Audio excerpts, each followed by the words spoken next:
And we're back, another property home tour in the western suburbs of Chicago, and once again in Aurora. And this time we are in one of my favorite parts of Aurora. We're on the west side of Aurora, but specifically we are in the Tanner Historic District. So Aurora has 5 historic districts. A lot of Aurora, we've talked about it before, was built late 1800s, early 1900s, these really, nice historical homes. And there's been some districts that have been protected within Aurora, where if your house falls within the district, you have to follow certain things. Now, what does that mean? That means on the exterior, there's certain standards you have to do. There's certain ways you have to, make repairs and fixes when you're doing them to try to make the house be like it was when it was originally built. Now, this house we're going to tour today was built 100 years ago in 1926. So make sure you come through, because this house has some of the original finishes, a lot of the original doors and trim, and it is really like us taking a step back in time to 100 years ago to see what it's like. Plus, make sure you stay to the end, because we're going to talk about just how close we are to downtown Aurora and the River's Edge Park. You could literally walk to it from here if you want to get down to the concerts and the trail and all that sort of stuff. So here's the house. I love these old houses. This house is all brick on the inside. A lot of it's the original hardwood we're going to talk about, but it just has a look. You don't really get this sort of look on houses these days. This real old, just good feel of a house. Large backyard, like we've talked about a number of times on these west side and east side of Aurora properties. And this one, I think is one of my favorite ones I've toured in a while, and you'll see why in a little bit. So as we enter here again, at one point, this was probably just a front porch. And over time, over the years, these windows were added to bring, keep the bugs out, keep some air condition in. As you see, they got a little window air condition there, keep some heat in. And in wintertime, seems like they had a little doggy door or doggy lookout there as well. But when this house was first built, it was probably just an open front porch. You can see here more of that brick front. You got the brick there. Now, actually, let me shut this door to give you a feel for the front door. I mean, look at this. This front door, it's all glass in the front, but you can see in the woodwork, just the quality, the thickness of it.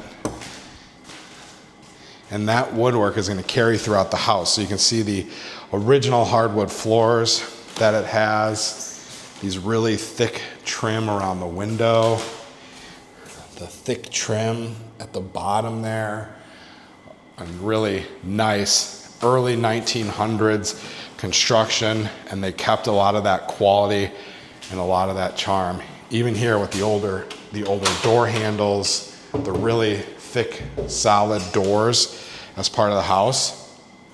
You just don't see kind of these quality doors being used in today's construction too often. It does have the radiator heat, so it's got a boiler system for the radiator heat. Probably setting this one up, you're going to go living room here, and then this is where your dining room is going to be. There's no real eating area in the kitchen, so you would have kind of formal in everyday dining here, eating area, or living room I should say, here for hanging out, watching the TV, all that good stuff. This I love. I don't know why they stopped building these in modern day houses, because to me it's one of my favorite features of houses that you see in a lot of houses that are these 1920s, 1930s older houses. Laundry chutes. They got one upstairs, one downstairs. It comes out in the basement. They just don't put them in houses anymore, and I don't understand why. Because it's very convenient just to be able to throw the towels down there. So, but check out this kitchen. The old school hardware, the massive cabinets, solid wood, the nice big countertops. So it's got some of that original charm with some of the modern amenities, right? You got the stainless steel appliances, electric stove, you got the sink, the microwave, right? Probably not going to have that 100 years ago when the house was first built. But when they built these houses 100 years ago, they used every little nook and cranny, right? So you're going to have, cans of soup in there. Plenty of storage up there. These super tall, almost floor to ceiling cabinets. I mean, these are probably 50 something inches tall. And this is awesome. Right here. Swinging door. Boom. I don't think I've ever seen one of these in a house before. Maybe one other time. It was also on a really old house.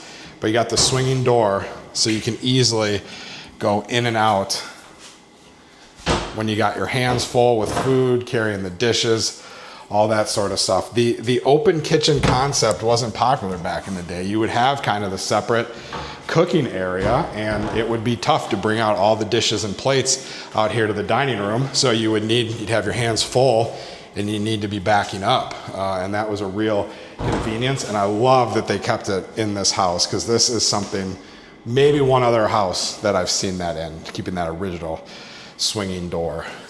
You do have a bedroom here on the first floor. Again, the trim, the hardwood floors. It does have kind of a shower in this door here, plus a bathroom or a sink and a toilet here in this room. So it can be an ensuite bathroom. Even the light fixtures, old chandelier. I mean, just really cool details. That's what I love about these old houses, is the details that they put in them. You don't always get the details of the new construction houses nowadays, but the details and the nooks and crannies that they made really useful, like this door here, right? You got the coat closet here, which is kind of separated with the door and the rest of the house here. As you head upstairs,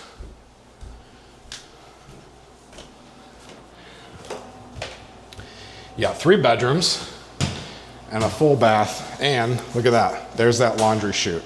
So you can throw clothes right down. They go all the way to the basement where the washer and dryer is. This is the largest of the bedrooms right here, and probably your master bedroom. It is quite large. I love when you're walking through these old houses, it's the old house creak. I'm gonna just be silent for a minute and let you listen.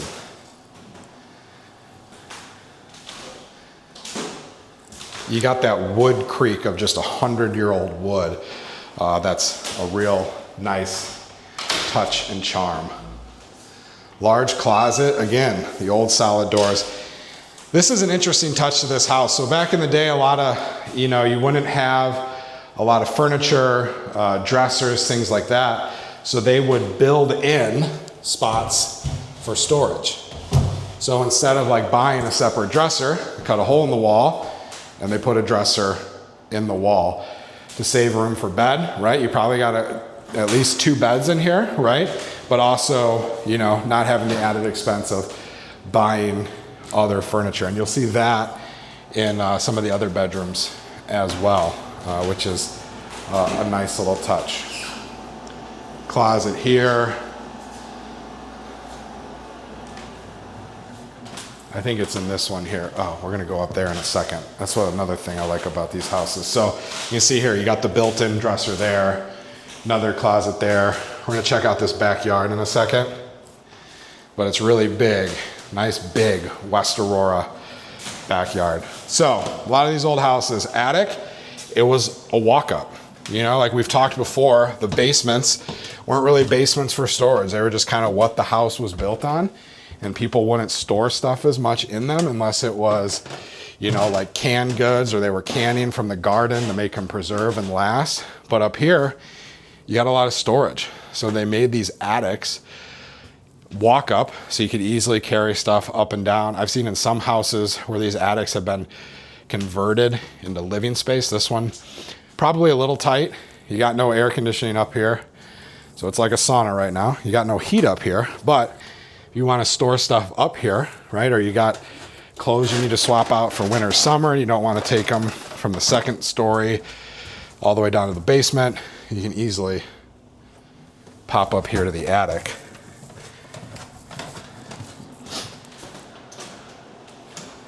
Now, as we head here, before we go outside, we're going to check out the bathroom. Tub shower, sink, toilet, and then a little linen closet as well. And again, just the solid doors. I love that they kept like the original hardware on there just adds a lot of charm to this house. Now when we get to the bottom of the stairs, what we're gonna do is we're gonna head outside and check out the backyard. It is a 2-car garage, and it is a large yard as well. For the most part, it's fenced in. A couple little spots that you could add some fencing and whatnot to. See right there, you could close that off, which makes the cars kind of inconvenient to drive through. So you might want to motorize that a little bit. But you know, even like old things like this. So this was probably where they used to get the coal in or the wood in for the boiler for the house back in the day when it was a coal burner or a wood burner. You didn't want to carry it all the way through the house, so they had the little latches there to be able to get that in to the house. So 2-car garage. Again, this was obviously an add-on, right? Not original to the house. They did match the brick pretty well, but you know, the house was built 1926. Cars were around, but they weren't a everybody has a car type thing. So they, you know, original house, you just had a backyard, maybe a little driveway back here for whatever. But then as cars became more popular over the 50s, 60s, 70s, and everyone started having cars, you know, then the garage was added on. And they did a really good job of matching the brick here, right, to the original of the house, which is probably part of that historic requirement to be in the historic district. You can tell here, you know, concrete slab, brick, but they matched it really, really well. Now, as we walk here, we're going to talk about the River's Edge Park, because we are not far from where the River's Edge Park is located. And in about 2 blocks, we're not going to walk the whole thing, because that would kind of be, you know, a long, boring video of me just walking. But I'll get you a vibe of where and how close we are. So we are 1 block off of Route 31, 1 block east of Route 31, right down there at that corner. You hit the block, you cross 31, and you're at the west side of the river, I should say, of River's Edge Park, where you can then walk over the bridge, cross to where they have all the concerts, you know, walk to the train station, all that sort of stuff, just a little bit north of downtown Aurora. So a really prime location and a really nice historic house. If you like those historic feels with the old wood and the creaking wood and all, this is the house for you. So thanks for following along on tour today. Again, today this is in a historic district, so it's the Tanner Historic District. There's 5 historic districts. 4 of them are on the west side of Aurora. There is 1 historic district on the east side of Aurora. They all have the little intricacies on what they can do and why they're historic districts and what houses are in them. A lot of the houses, just because they're in the historic district, that's an Aurora classification. There are some houses that will be like federally recognized as a historic home, but that's not specific to the actual district or anything like that. So something to be keeping an eye out as you're looking for houses in Aurora, especially when you get to, you know, this near west side, near east side part of downtown Aurora. So thanks for following along today, and make sure you like and subscribe to the channel as we continue to do property home tours, give market updates, talk to business owners, and talk all things real estate here in the western suburbs of Chicago.